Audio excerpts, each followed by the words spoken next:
Hello. आज हम लोग पढ़ेंगे reasoning ability and problem solving के topic problem solving and analysis का पार्ट 5। उसमें हम लोग पढ़ेंगे पीवाईक्यूज को जो कि एसएससी में पूछे गए हैं, और वो जो पीवाईक्यूज हैं वो सारे के सारे बेस्ड हैं हम लोग के जो भी हम लोग ने अपने कॉन्सेप्ट्स डेवलप किए पिछले लेक्चर्स में उनके ऊपर।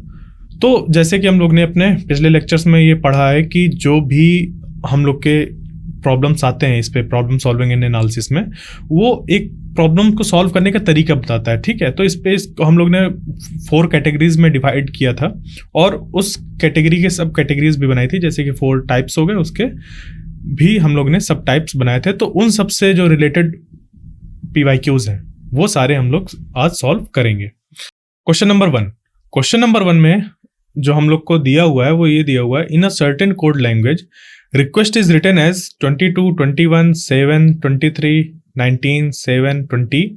How will switch be written as in that language? तो इसमें रिक्वेस्ट के लिए कोड दिया हुआ है ये, और ये जो क्वेश्चन आया हुआ है वो हम लोग का है SSC CAPFs ASI Delhi police SI exam का। इसमें ये जो कोड है, ठीक है, ये कोड हम लोग का यहाँ पे जो न्यूमरल्स है उनका जो नंबर है वो 7 है।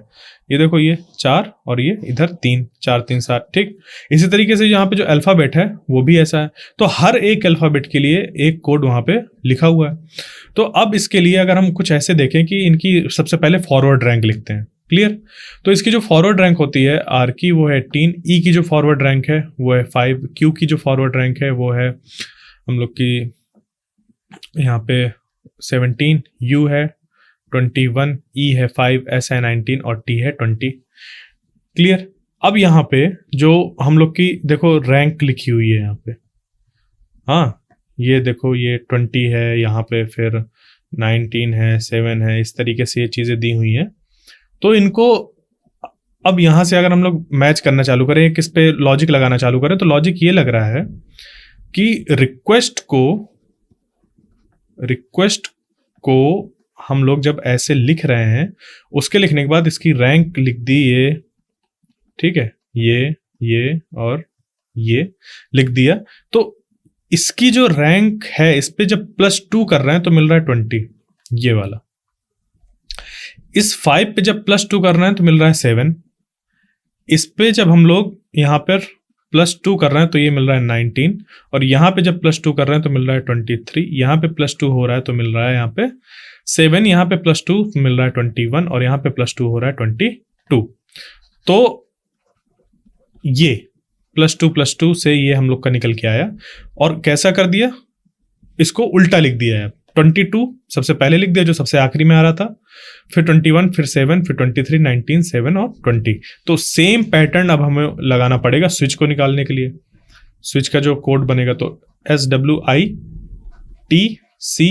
इसकी रैंक लिखो, ये 19, ये 23, ये 9, ये 20, ये 3 और यहाँ पे H 8।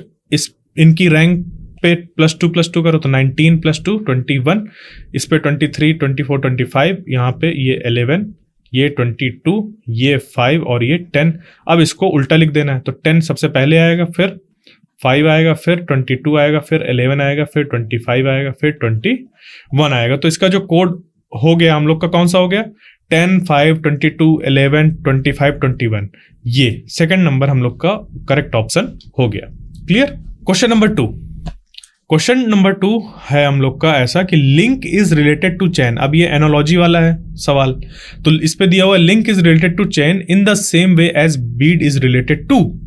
हमें बताना है जैसे लिंक से हम लोग की एक जैसे चेन फॉर्म होती है, रिलेशन क्या है कि लिंक कर करके हम लोग का चैन बनता है, वैसे ही बीड को अगर जोड़ा जाए तो क्या बनेगा। ठीक है, बीड होता है जैसे मोती अगर कह दें, या माला बनाने के लिए जो भी चीज इस्तेमाल होती है उसको बीड कहते हैं। ठीक है, तो माला क्या होता है, नेकलेस। तो बीड जब हम लोग की बार कई जुड़ते हैं, जब ढेर सारे बीड जुड़ते हैं तब जाके हम लोग का एक नेकलेस फॉर्म होता है।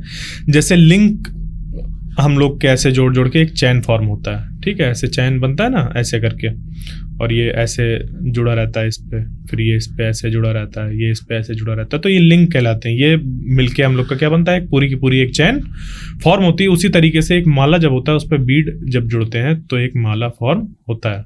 ठीक है, ये चीज क्लियर। तो ये हम लोग का रिलेशन था, ये एनोलॉजी थी, इस तरीके से हम लोग ने इसको सॉल्व किया। अब question number 3, select the option that is related to the third term in the same way as the second term is related to the first term। इस पे हम लोग का ये कोडिंग डिकोडिंग है। ठीक है, एनालॉजी नहीं है ये कोडिंग डिकोडिंग है। क्यों? क्योंकि हमने इसको एक सर्टेन कोड पे यहाँ पे लिख दिया और इसको कैसे लिखा जाएगा उस कोड पे ये हमें बताना है। तो देखो इसकी सबसे पहले रैंक लिख लेते हैं। तो H8 O15 S19 P16 I9 T20 A1 और L12। अब यहाँ पे लिख लेते हैं J हम लोग का यहाँ पे 10 होता है rank, L12 W23 K11 O15 M13 I9 और C3। तो देखो 8 यहाँ से अगर देखें तो ये क्या हो रहा है, +2 हो रहा है यहाँ पे ये। उसके बाद यहाँ से यहाँ देखें तो ये -3 हो रहा है। फिर यहाँ से यहाँ देखें तो ये क्या हो रहा है, यहाँ पे 19 से जा रहा है तो ये +4 हो रहा है। तो अगर इसको सिस्टमेटिक वे में देखें कि क्या चीज़ हो रही है, तो देखो ये जैसे लिखा हुआ है H का यहाँ पे सबकी रैंक लिख दें, ये S19 P16 I9 T20 A1 L12 J10 L12 W23 K11 O यहाँ पे हम लोग का 15 है, M13 I9 और C3। अब देखो यहाँ पे क्या हो रहा है, H की रैंक में +2 हो रहा है तो मिल रहा है 10, इसकी रैंक में -3 हो रहा है मिल रहा है 12, इसकी रैंक में +4 हो रहा है तो ये इस पे फिर -5, फिर +6 -7 +8 -9। ठीक है, तो पैटर्न क्या बन रहा है हम लोग का कि जो इवन नंबर है उनको हमें ऐड करना है, जो इवन नंबर है वो ऐड होंगे और जो ऑड नंबर है वो सब्ट्रैक्ट होंगे। क्लियर। इसी को ध्यान में रखते हुए अब जो हमें मेडिसिन का कोड फाइंड करना था वो फाइंड करेंगे। तो मेडिसिन का कोड बनेगा कुछ ऐसा, M की रैंक लिखी 13, E की लिखी 5, D की लिखी 4, यहाँ पे I है ये 9, C 3 हो गया, I 9 हो गया, N जो है वो 14 हो गया, E 5 हो गया।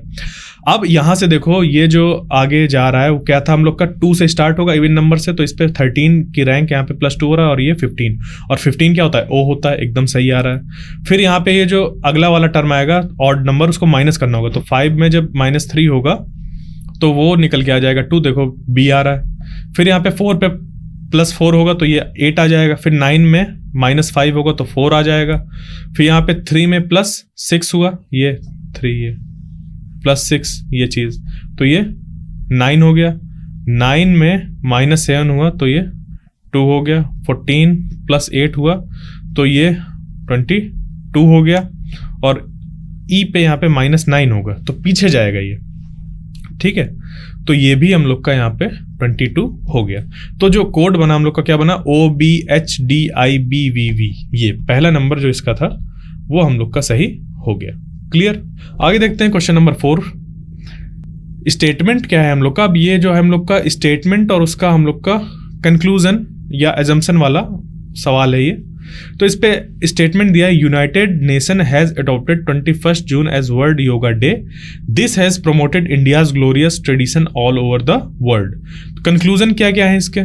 कंक्लूजन है जैसे yoga is practised only on 21 June, और दूसरा है more people are coming to India now to practise yoga. देखो ये जो चीज़ यहाँ पे की गई है, इससे कहीं भी ये बात नहीं समझ पे आ रही है कि ज़्यादा से ज़्यादा लोग आ रहे हैं इंडिया में योगा को प्रैक्टिस करने के लिए। नहीं, इस स्टेटमेंट से हम ये निष्कर्ष निकाल ही नहीं सकते, या हम लोग इस पे एज्यूम कर ही नहीं सकते कि कोई बात बताई जा रही है कि लोग इंडिया में आके यहाँ पर प्रैक्टिस कर रहे हैं योगा को, ऐसा नहीं आ रहा।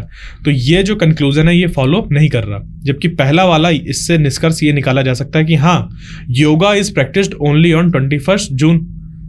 बट इस पे भी ये है कि सिर्फ लिखा हुआ है, ये सिर्फ नहीं होता 21 जून को, ये भी गलत है। सिर्फ 20 नहीं होता, सिर्फ अगर लिखा हुआ है इस पे तो नहीं। अगर ये लिखा होता कि योगा इज प्रैक्टिस्ड ऑन 21 जून, ठीक है, ऑल ओवर द वर्ल्ड, ऐसे अगर माना लिखा होता तो हाँ कि हाँ ये चीज़ है, तो क्योंकि वर्ल्ड योगा डे है तो उस पर कह सकते हैं कि करते हैं। बट इस पे सिर्फ लिखा है कि 21 जून को, नहीं, ऐसा नहीं है, बाकी दिन में भी होता है। Clear.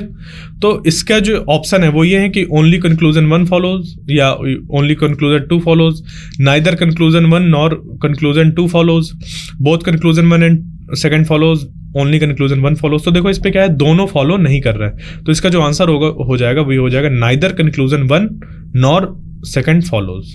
Clear. Question number 5, question number 5 में ये है identify the number that does not related to the following series. तो इस पे हम लोग को ऑड वन आउट बताना है, मतलब कि इन सब में डिफरेंट कौन है जो उस पैटर्न को फॉलो नहीं कर रहा। तो देखो 25 to 28 जैसे जा रहा है, तो ये हो रहा है हम लोग का यहाँ पे +3, 28 to 23 जा रहा है तो ये हो रहा है -5, यहाँ से ये जा रहा है क्या हो रहा है +7 हो रहा है, और ये यहाँ पे क्या हो रहा है, यहाँ पे -9 हो रहा है। तो यहाँ से यहाँ हम लोग का क्या हो रहा है वो देखा जाए अगर, तो ये +12 हो रहा है, जबकि +12 नहीं होना चाहिए। क्यों? क्योंकि पैटर्न है सबसे पहला कि सारे के सारे ऑड नंबर है, तो 12 तो ऑड है नहीं। दूसरा, एक बार प्लस हो रहा है फिर माइनस प्लस माइनस इस तरह हो रहा है, तो यहां पे जो होगा वो हम लोग का होगा प्लस का, बट नंबर होगा 11। तो जब 21 में 11 ऐड करेंगे तो 33 ना आके 32 आएगा। तो ये जो 33 है ये इस पैटर्न को फॉलो नहीं कर रहा, इस वजह से ये हो जाएगा ऑड, डिफरेंट हो जाएगा। क्लियर। अब चलते हैं क्वेश्चन नंबर 6 में। Select the option in which the words share the same relationship as that shared by the given pair of words।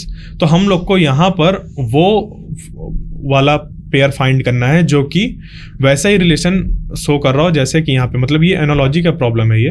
तो फटीग है, उसके बाद रेस्ट है। तो जो फटीग होता है, जब फटीग एक कंडीशन है हम लोग की बॉडी की, जब हम लोग बहुत ज़्यादा थक जाते हैं, एकदम जैसे कहते हैं ना थक के चूर हो जाना, तब हमें क्या चाहिए होता है, रेस्ट। तब उससे हम लोग फटीग से उबरते हैं। ठीक है, तो फटीग जब हो जाता है, थक के चूर हो जाना, कि उससे ज़्यादा हिम्मत करने की, काम करने की हिम्मत ना हो। ठीक है, तो फटीग हटाने के लिए हमें करना होता है रेस्ट। उसी तरीके से देखो फूड और हंगर तो रिलेटेड हैं, बट उल्टा है, जब हम हंग्री होते हैं तब फूड खाते हैं। ठीक है, ईट आना चाहिए, अगर होता भी तो ये हंगर और ईट आता है। ठीक है, हंगर और ईट आता, तो ये नहीं है। उसके बाद आता है वाटर और थर्स्ट। तो जब हमें प्यास लगती है तब हम पानी पीते हैं, पानी वो भी पीते हैं ड्रिंकिंग, तो थर्स्ट और ड्रिंकिंग आता, ना कि वाटर आएगा। उस पर हम मटेरियल की बात नहीं कर रहे हैं, हम उस कंडीशन की बात करें करते क्या है। क्लियर। अब यहां से हम लोग का ये डिजीज और मेडिसिन जैसे दिया हुआ है, तो जब हम लोग बीमार पड़ते हैं तभी तो मेडिसिन लेते हैं। ठीक है, तो जब हमें बीमारी लगती है तब जाके हम मेडिसिन लेते हैं, तो यही वाला हम लोग का आंसर सही हो जाएगा। क्लियर। अब चलते हैं क्वेश्चन नंबर 7 में। क्वेश्चन नंबर 7 में लिखा हुआ है select the option that will fill in the blank and complete the given series. ये हम लोग का नंबर सीरीज का प्रॉब्लम है, क्योंकि इस पे नंबर दिए हुए हैं और इन नंबर में जो आखिरी वाला यहाँ पे नंबर आएगा वो क्या होगा, वो हम लोग को फाइंड करना होता है। तो यहाँ से यहाँ देखो क्या हो रहा है, ये +4 हो रहा है, यहाँ से 10 से ये जो 9 हो रहा है, यहाँ पे +9 हो रहा है, 9 से 35 यहाँ पे हम लोग का +16 हो रहा है, और यहाँ से यहाँ क्या हो रहा है +25 हो रहा है। क्लियर। अब यहाँ से 60 से यहाँ पे प्लस कितना कर दें कि यहाँ पे हमें आंसर मिल जाए। तो देखो ये जो 4 लिखा हुआ है ये 2 स्क्वायर है, ये जो 9 है वो 3 स्क्वायर है, ये जो 16 है वो 4 स्क्वायर, और ये 25 5 स्क्वायर है। इस हिसाब से यहाँ पे आना चाहिए 6 स्क्वायर, मतलब कि 36। तो 60 + 36 हो जाएगा 96। ये वाला आंसर हम लोग का सही हो गया। क्लियर। चलते हैं अगले क्वेश्चन में, क्वेश्चन नंबर 8 में। Select the option that will fill in the blanks and complete the given series. यहाँ पे ये दिया हुआ है 7, 16, 40, 84, फिर यहाँ पे क्या नंबर आएगा वो हमें बताना है। तो ये एक नंबर सीरीज और मिसिंग नंबर कुछ भी कह सकते हैं यहाँ पे हम लोग। ठीक है, क्योंकि एक सीरीज भी है और एक नंबर मिसिंग भी है, तो ये उस चीज का क्वेश्चन है। अब यहाँ पे देखो, अगर इस पे हम लोग देखें 7, 16, 40, 84 और यहाँ पे फिर जो नंबर मिसिंग है वो, और 252। तो 7 और 16 इनके बीच में कितना डिफरेंस है, +9। इनके बीच में कितना डिफरेंस है, वो है 24, और इनके बीच में कितना डिफरेंस है 44। अब यहाँ पे क्या डिफरेंस है वो हमें पता नहीं, और यहाँ पे क्या है वो भी नहीं पता। क्लियर। बट यहाँ पे कोई ऐसा हम लोग को पैटर्न नहीं मिल रहा, तो इसके लिए क्या करेंगे, अब इसके और नीचे चलेंगे। तो यहाँ पे इनके बीच का डिफरेंस 15 है, इनके बीच का जो डिफरेंस है वो है 20, और अब देखो यहाँ पे पैटर्न मिल रहा है, जैसे 15 और 20 मतलब +5 हो रहा है, यहाँ से यहाँ क्या हो रहा है +5, तो यहाँ से यहाँ +5 करेंगे जब तो मिलेगा 25, मतलब कि अगला वाला जो नंबर होगा उस पर 44 में 25 ऐड जब करेंगे तो अगला वाला हम लोग को नंबर मिलेगा। ठीक है, तो 44 और 25 यहाँ पे हो जाएगा तो ये हो जाएगा 69। अब 84 में जब 69 को ऐड कर देंगे हम तो ये अगला वाला हम लोग को नंबर यहाँ पे मिल जाएगा। अब यहाँ पे कितना ऐड करने है हम लोग को, उसके लिए आगे वाला नंबर चाहिए, 25 में फिर ऐड करो 5 तो आ जाएगा 30, और 30 को ऐड करो 69 पे तो आ जाएगा यहाँ पे 99, और 99 को ये जो नंबर निकल के आएगा उस पर ऐड करना पड़ेगा। तो यहाँ पे जो नंबर निकल के आएगा वो आ जाएगा 153, और ये हम लोग का यहाँ पे 153 में 99 ऐड करने में बन जाएगा 252। क्लियर, तो इसका जो आंसर हो जाएगा वो हो जाएगा हम लोग का 153। अब हम पढ़ेंगे क्वेश्चन नंबर 9 को। तो क्वेश्चन नंबर 9 में लिखा हुआ है select the letter that can replace the question mark in the following series. इसमें हम लोग को यहाँ पे दी हुई है एक सीरीज और उस पर क्वेश्चन मार्क दिया हुआ है, उस क्वेश्चन मार्क में क्या आएगा वो हमें फाइंड करना है, इन ऑप्शंस में से कौन सा करेक्ट होगा ये चीज हमें यहाँ पे मेंशन करनी है। इसके लिए यहाँ पर अगर हम लोग फॉरवर्ड रैंक का यूज करें, जैसे x है, x की फॉरवर्ड रैंक होती है 24, u की होती है 21, p की होती है 16, m की होती है 13, और यहाँ पर क्या नंबर आएगा वो हमें यहाँ पर रिलेशन फाइंड करना होगा, फिर जाके हमें पता चलेगा कि क्या यहाँ पे नंबर आएगा। तो इसके लिए देखो यहाँ से जैसे 24 और 21 इनके बीच का डिफरेंस कितना है 3, मतलब यहाँ पे माइनस हो रहा है 24 और 21 से, फिर उसके बाद 21 से यहाँ पे 16 जा रहा है, यहाँ पे क्या हो रहा है -5 हो रहा है, फिर 16 से यहाँ पे -13 हो रहा है, मतलब -3 हो रहा है। तो देखो पैटर्न क्या बन रहा है -3 -5 -3, तो यहाँ पे भी क्या होना चाहिए -5 होना चाहिए। तो यहाँ पे जब -5 करेंगे हम लोग तो ये कितना आ जाएगा, यहाँ पे निकल के आ जाएगा 8 यहाँ पे। तो इसका मतलब यहाँ पे जो नंबर जो अल्फाबेट आएगा वो आ जाएगा H। बट हमें आगे भी चेक करना है कि वही पैटर्न फॉलो हो रहा है इस नंबर को निकालने के बाद कि नहीं।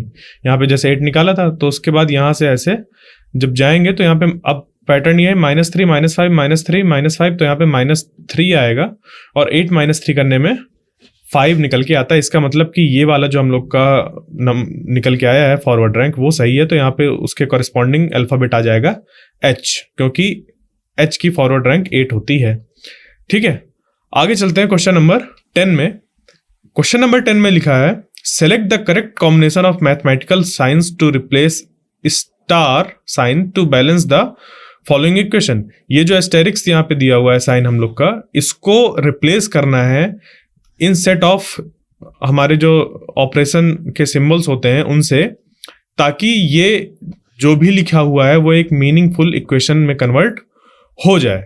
ठीक है, तो इसके लिए अगर हम लोग यहाँ पर इस एस्टेरिक्स की जगह पे एक स्टार लिख दें, ठीक है, मतलब क्रॉस लिख दें, ठीक है, इस एस्टेरिक्स की जगह पे क्रॉस कर दें, यहाँ पे 9 हो जाए और यहाँ पे माइनस, फिर ये ऐसा, उसके बाद यहाँ पे डिवाइड 37 और फिर यहाँ पे इक्वल टू ऐसे 4 हो जाए। अब देखो इसको करना कैसे, करना ये है कि इक्वल जैसे दिया हुआ है, इक्वल सब में आखिरी में दिया हो तो इस जगह पे तो इक्वल आएगा ही, तो यहाँ पे सीधे इक्वल लगा दो और अपना जो बाकी का पोर्शन बचा उस पे कंसंट्रेट करो। ठीक है, अब यहाँ पे इक्वल पे 4 आ रहा है, इसका मतलब कि ये जो नंबर होगा और इस नंबर पे डिवीजन हो रहा होगा यहाँ पे, तभी इतना छोटा नंबर इक्वल पे निकल के आ रहा है। मल्टीप्लिकेशन करने से इतना छोटा नंबर निकल के नहीं आता, तो मतलब कि इस नंबर को डिवाइड किया गया होगा इस नंबर से। पॉसिबिलिटी ये है, बाकी आगे चेंज हो जाए वो बात की बात है। तो यहाँ पे इक्वल पहले लग गया, उसके बाद डिवीजन वाला देखते हैं। तो इसमें इन 4 ऑप्शन में से इक्वल तो सब में है, बट इक्वल के जस्ट पहले डिवीजन किस में है, सिर्फ थर्ड वाले में। तो इसी का मैंने यहाँ पर जो भी बाकी सिंबल्स थे उनका यूज किया। अब देखते हैं कि सही आता है या गलत। क्लियर, तो अब 18 9 जा होता है 162 और उस पर -14 और फिर उसको डिवाइड करना है 37 से, फिर देखते हैं कि 4 आ रहा है कि नहीं। ठीक, तो यहाँ पे इस पे जब 162 -14 होगा तो ये निकल के आ जाएगा 148 और इसको डिवाइड करेंगे 37 से, तो ये हम लोग का 4 टाइम्स पे डिवाइड हो जाएगा ये। ठीक है, 4 टाइम्स पे डिवाइड हो जाएगा ये, मतलब ऐसा 148/37 और ये कट गया 4 टाइम्स पे। क्लियर, तो ये हम लोग का जो पहले से 4 दिया हुआ था उसके बराबर आ रहा है, मतलब कि इक्वेशन एकदम हमारी सही बन रही है। क्लियर? तो यहां पे हम लोग का ये वाला सही हो गया। तो इस तरीके के क्वेश्चन को करने के लिए हम लोग को ऑप्शन से बहुत हेल्प लेनी होती है, जैसे मैंने अभी इस पे किया कि इक्वल वाला पहले यहाँ पे अप्लाई कर दिया, उसके बाद उसके पहले यहाँ पे आंसर क्योंकि छोटा आ रहा है तो यहाँ पे हो सकता है डिवीजन हो, तो डिवीजन वाले को पहले हमने एक बार चेक कर लिया उसके साथ जो बाकी साइंस थे उनका यूज करके। क्लियर? चलते हैं अगले क्वेश्चन में, क्वेश्चन नंबर 11। इसमें देखो ये जो क्वेश्चन है हम लोग का वो है स्टेटमेंट और उसका कंक्लूजन या एजम्पशन वगैरह फाइंड करने की। हमें स्टेटमेंट होगा, उस पर कंक्लूजन हमें लिखे होते हैं कुछ, फिर बताना होता है कि इन स्टेटमेंट्स को पढ़कर ये जो कंक्लूजन्स हमने लिखे हैं क्या वो सही है, क्या ये कंक्लूजन इससे निकाले जा सकते हैं। क्लियर? तो यहां पर जैसे दिया वो some appliances are electronics, some appliances are electronics, some electronics are tubelights. तो कुछ एप्लियंसेस जो हैं, ठीक है, कुछ एप्लियंस जो हैं वो इलेक्ट्रॉनिक्स है, ठीक है, और कुछ इलेक्ट्रॉनिक्स ट्यूबलाइट है, कुछ इलेक्ट्रॉनिक्स ट्यूबलाइट है। अब ट्यूबलाइट ऐसे भी हो सकती है या फिर ट्यूबलाइट ऐसे भी हो सकती है, ठीक है। तो ऐसे एक बार बना लेते हैं कि ट्यूबलाइट ऐसे, सम इलेक्ट्रॉनिक्स आर ट्यूबलाइट्स, क्योंकि देखो ये इसका जो एप्लियंस का कुछ पार्ट है वो भी इलेक्ट्रॉनिक्स के अंदर आता है, ठीक। तो यहां पे दो तरीके से ट्यूबलाइट इंटरसेक्शन यहाँ पे फॉर्म हो सकता है। अब आगे चलते हैं, इनका कंक्लूजन को देखते हैं। तो कंक्लूजन है some appliances are tubelights, some appliances are tubelights. हाँ, ये हो सकता है, ये हो सकता है, सम एप्लियंसेस आर ट्यूबलाइट्स हो सकता है। कब? जब ट्यूबलाइट जो हम लोग फॉर्म करें वो कुछ ऐसा फॉर्म करें, ऐसा, ठीक है, इससे मिला के, इलेक्ट्रॉनिक्स और एप्लियंस से मिला के बनाए इनको ट्यूबलाइट, ठीक है, तब जाके ये इस वाले कंक्लूजन को फॉलो कर सकता है। उसके बाद दूसरा है no tubelights are an appliances, कोई भी ट्यूबलाइट एप्लियंस नहीं है। अब देखो ये जो दो सेंटेंस है वो जस्ट अपोजिट सेंटेंस है। क्या है? जस्ट अपोजिट सेंटेंस है, मतलब कि या तो ये फॉलो होगा या तो ये फॉलो होगा, दोनों एक साथ फॉलो नहीं हो सकते। देखो मतलब कि ट्यूबलाइट एप्लियंस और इलेक्ट्रॉनिक्स दोनों से इंटरसेक्शन ऐसे फॉर्म करेंगी, या फिर ट्यूबलाइट सिर्फ इलेक्ट्रॉनिक्स के साथ ऐसा इंटरसेक्शन फॉर्म करेगा। तो देखो ये जो पहला वाला सेंटेंस है वो तब पॉसिबल है जब ग्रीन कलर से जो मैंने बनाया है ट्यूबलाइट को, वो इंटरसेक्शन कर रहा है एप्लियंस और इलेक्ट्रॉनिक दोनों के साथ, तब जाके ऐसा पॉसिबल है। और ये जो सेकंड वाला है no tubelights are an appliances, वो तब पॉसिबल है जब ये रेड कलर से जो मैंने ट्यूबलाइट बनाया तब। तो ये दोनों अपोजिट हैं नेचर के, इस वजह से या तो एक फॉलो होगा या तो दूसरा फॉलो होगा, दोनों एक साथ फॉलो नहीं हो सकते, दोनों कंक्लूजन एक साथ फॉलो नहीं हो सकते। तो हम लोग के पास ऑप्शन क्या है? Only conclusion second follows? नहीं, ऐसा नहीं है। Neither conclusion 1 nor conclusion 2 follows, ऐसा भी नहीं है। एक अगर फॉलो होगा तो दूसरा फॉलो नहीं होगा, ये है। दोनों फॉलो तो दोनों नहीं हो रहा है अगर उस तरीके से देखा जाए, बट कंडीशन ये है कि अगर एक फॉलो होगा तो दूसरा फॉलो नहीं होगा, कंडीशन ये है, ठीक है। ओनली कंक्लूजन 1 फॉलो, ऐसा भी नहीं है। तो ये 3 ऑप्शन नहीं है। कौन सा सही है? सिर्फ ये वाला, आइदर कंक्लूजन 1 और सेकंड फॉलोज, या तो एक पहला वाला होगा या तो दूसरा वाला होगा, यही पॉसिबिलिटी है उस पे, ठीक है, ये चीज। अगला question number 12, select the option that is related to the third term in the same way as the second term is related to the first term। तो यहां पर हमें इन ऑप्शंस में से सेलेक्ट द ऑप्शन लिखा है ना, select the option that is related to the third term, जो कि इस थर्ड टर्म से रिलेटेड हो, बिल्कुल वैसे ही in the same way as the second term, as the second term is related to the first term. Clear? जैसे कि सेकेंड टर्म रिलेटेड है फर्स्ट टर्म से, वैसा ही हम लोग को यहां पर ऑप्शन में से वो वर्ड ढूंढना है जो रिलेटेड हो इससे। तो देखो मॉन्क और मॉनेस्ट्री, मॉन्क क्या होते हैं और मॉनेस्ट्री क्या होते हैं, ठीक है। तो मॉन्क एक ऐसे हम लोग के लोग होते हैं जो फाइटिंग वगैरह करते हैं, और जो बुद्धिज्म हम लोग का रिलीजन है उसको फॉलो करते हैं, ठीक है। उसमें वो फाइटिंग वगैरह सीखते हैं, करते हैं ये सब। तो वो जो रहते हैं वो रहते हैं मॉनेस्ट्री में। उसी तरीके से नाइट कहाँ रहता है, ठीक है। नाइट भी एक तरीके के योद्धा हैं, बट कहाँ के हैं? ये इंग्लैंड की तरफ इनको बोला जाता है, जो योद्धा होते हैं उनको इंग्लैंड की तरफ ऐसा बोला जाता है।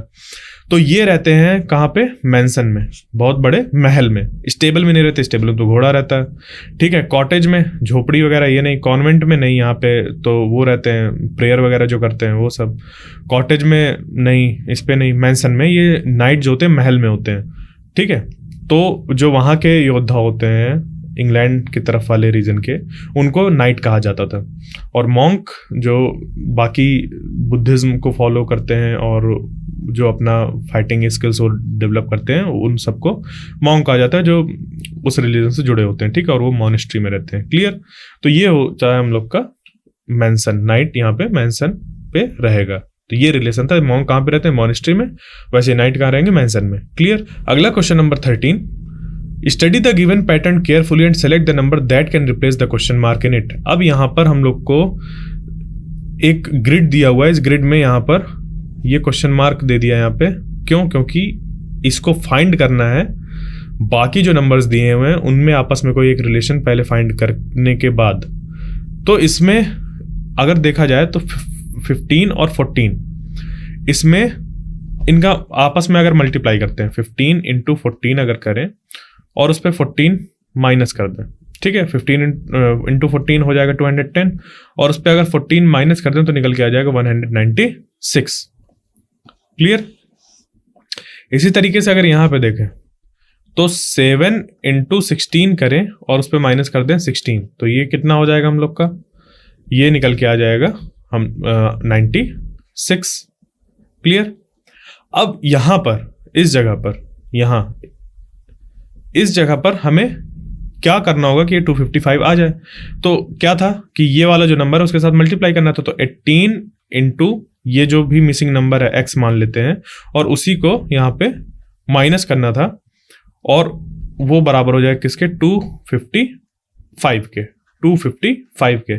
तो यहाँ पे ये बन जाएगा 18x, यहाँ पे मल्टीप्लाई है ये, तो ये मल्टीप्लाई होकर बन गया 18x और माइनस x इक्वल टू 255। फिर यहाँ पे बचा ये 17x इक्वल टू 255, तो x इक्वल टू निकल के आ जाएगा 255 डिवाइडेड बाई 17, और ये हम लोग का 15 टाइम्स पे निकल के आ गया। तो x की जो यहाँ पे वैल्यू है वो कितनी है, 15। तो ये वाला आंसर हम लोग का सही हो गया, clear. Question number 14, select the option in which the word share the same relationship as that shared by the given pair of words.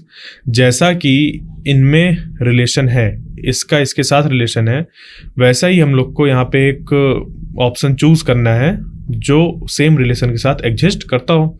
तो ये जैसे लीव्स और रसल ऐसे लिखा हुआ है, तो रसल का मतलब होता है सरसराहट। जैसे कि गर्मियों में नोटिस किया होगा कि अगर हवा चल रही है और पत्तियां टूटी पड़ी हुई हैं तो उनमें सरसराहट की आवाज आती है, खर खर खर इस तरीके से कुछ आवाज आती है, ठीक है। तो उस आवाज को जो लीव्स प्रोड्यूस करती हैं उसको कहते हैं रसल, ठीक है। इसी तरीके से कौन किस तरीके की आवाज प्रोड्यूस करता है वो यहां पर देखना है। तो देखो, जयकाल जो होता है वो रोर नहीं करता, रोर तो लायन करता है, ठीक है, क्लियर। तो दूसरा देखते हैं, बेल्स, टेम्पल में बेल्स तो होती हैं, बट यहाँ पे बेल अगर रिंग लिखा होता तो बात समझ में आती, क्योंकि हमें वैसा ही रिलेशन चाहिए जैसे यहाँ पे इनके बीच में है। तो बेल्स यहाँ पे रिंग नहीं लिखा, बेल्स टेम्पल लिखा हुआ है, क्लियर। तो ये नहीं होगा, ये नहीं। फिर आता है ड्रम और जिंगल, ड्रम जिंगल्स नहीं करते, ठीक है। जिंगल जो होती हैं वो बेल करती हैं, तो यहाँ पे बेल्स पे भी जिंगल भी आ सकता था, टन टन टन इस तरीके होता है ना। तो बेल हम लोग की जिंगल्स पे आ सकती थी, बट ये अलग अलग जगह है। ड्रम तो उसकी बीट निकलती है हम लोग की, तो ये भी नहीं होगा। अब देखो, रेन और पैटर, जो रेन की आवाज होती है, बारिश की जो आवाज होती है उसको पैटर कहते हैं, पैटरिंग हो रही है, ठीक है, वो आवाज टप टप टप टप टप टप, ये चीज। तो रेन की आवाज, रेन की वजह से जो आवाज आती है वो उसको पैटर, तो ये रेन की आवाज है, जैसे कि लीव्स की आवाज को हम लोग रसल कहते हैं, क्लियर। तो ये ऑप्शन हम लोग का सही हो गया, सेकंड नंबर। अब question number 15, select the number that can replace the question mark in the following series. यहां पर हम लोग को ये जो क्वेश्चन मार्क है उसको रिप्लेस करना है इन ऑप्शंस में से। तो इसके लिए हम लोग को यहाँ पे पैटर्न ढूंढना होगा। पैटर्न क्या है, यहाँ पे +3 हो रहा है, उसके बाद ये -5 हो रहा है, फिर यहाँ पे ये क्या हो रहा है, ये यहाँ पे +7 हो रहा है, फिर यहाँ पे ये क्या हो रहा है, -9 हो रहा है कि नहीं हो रहा, +3 -5 +7 -9, तो आगे वाला क्या होगा, +11 देखो पैटर्न बन रहा है ना, ये सारे के सारे ऑड नंबर है, क्या है, ऑड नंबर है, और इनमें क्या हो रहा है, एक बार प्लस एक बार माइनस, फिर प्लस फिर माइनस फिर प्लस, इस तरीके से माइनस यहाँ पे आगे ऐसा पैटर्न चलता जाएगा। तो यहाँ पे अभी हमें क्या फाइंड करना है, इस पे प्लस करना है 11, तो 11 + 11 हो गया 22, तो ये वाला इसका आंसर हो गया। क्लियर। तो ये हम लोग ने कुछ क्वेश्चंस को सॉल्व किया, अराउंड 15 क्वेश्चंस अपने इस लेक्चर में। अब इसके अगले लेक्चर में इसी तरीके के और प्रॉब्लम्स को हम लोग सॉल्व करेंगे। Thank you.